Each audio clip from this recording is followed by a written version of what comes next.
иә шетінен шығып бәрібір өздеріңізге қалай ұнайды солай баланы еркін баланы еркін тәрбиелеген дұрыс па әлде қатаң тәрбиелеген дұрыс па егер қазіргі заманға салсақ балаға кішкене таңдай береміз. Былай еркін болуға болады, былай бірге сырласып, ойын бірге бөліп, бірге ортаға салып, ақылдасқанға. Бірақ енді неше түрлі нәрсе естіп отырмыз ғой, қазіргі заманда шамалы қатаң ұстағанда дұрыс.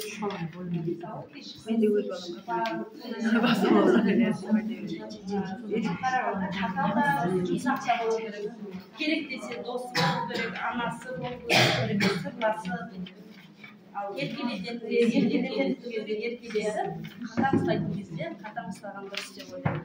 Өйткені бала тәрбие алу керек, еркін жіберсек, ертең өзімізге де бағынбаймыз. Неше түрлі жағдай бірақ сонда да ата-анадан аяқ тарту керек. Солғаны болуға сезіну керек. Тамаша.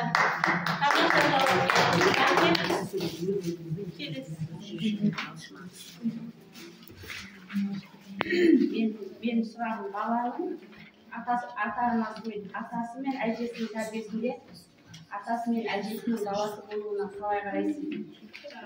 Енді менің балаларым бәрі атасы мен әжесінің қолында тәрбиеленіп жатыр. Қарсы емеспін. Бәрі тәрбиелі, мейірімді, жақсы деп ойлаймын. Қарсы емеспін.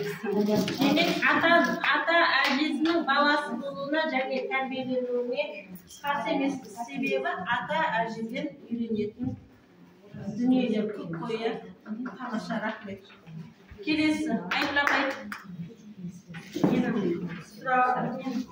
Бала үшін ата-ананың қайсысының беделі күшті деп ойлайсыздар дейді. Мысалы, қыз балаға негізі анасы тәрбиелеген жақсы қыз баланың. Ол балаға әкесі тәрбиелеген жақсы. Ол балаға өйткені бұл бала көбіне анасынан айтқан өзіне ала бермейді, әкесінен шамалы болса да аяқтатып. Екі жақты деп тәрбиелеген керек. Негізі екі жақта да тәрбиелеген болады. Көбіне әкесі тәрбиелеген дұрыс бұл балаға. Ал қыз балаға анасы тәрбиелеген. Қыз бала өйткені көп сырларын әкесіне айта алмайды, анасына айта алады. Ол бала енді көбіне бізге айтпайды, әкесіне барып айтады, әкесіне қоғамдай деп айтады. Мен өзім екі жақтамадай бірдей болуға да болады. Мен өзім ойым сол. Рахмет, иә. Келесі, Ақмарал апай. Баланың өскенде жақсы, өнегелі адам болып шығуына отбасынан алған тәрбиенің ықпалы зор дегенге өз пікіріңіз, көз қарасыңыз қандай?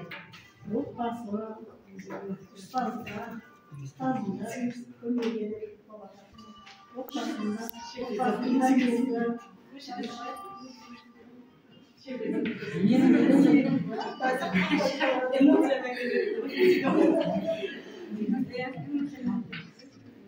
отбасы көбірек тәрбиелеген дұрыс деп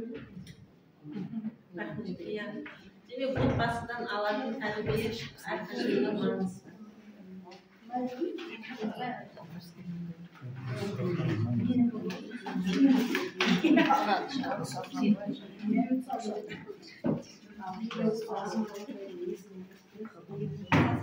Бала тәрбиесі үшін отбасы жауапкершілігі басымда, әлде мектептің жауапкершілігі басымда.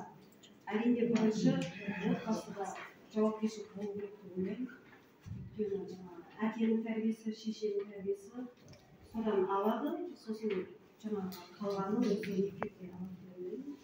Бірінші сол отбасыдан басталып, мысалы үшін әркім өзінің баласы жақсы болсын, қызым жақсы болсын деп ойлайды ғой. Сол үшін үйден тәрбиелеп жіберген дұрыс. Тек мектепке жауапкершіліктің бәрін артып қоймай болмайды. Ұстаздық сыйлаған ата-ананың есіне жатады.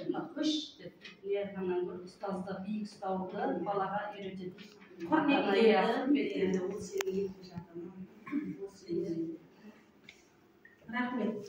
Қазаққа тән қандай қасиеттерді дұрыс деп санайсыздар? Қазақи тәрбие. қазақтың менталитеті кәдімгі өзіміздің ырымымыз. Қарапайымдылығы, қазақтың қарапайымдылығы, Ең бірінші неге тәрбиелеу керек? Адамгершілікке, иә, сыйластыққа, тазалыққа. Ең бірінші осы бәрі біздің қазақтың тәрбиесінің бәрі өте тамаша. Рахмет.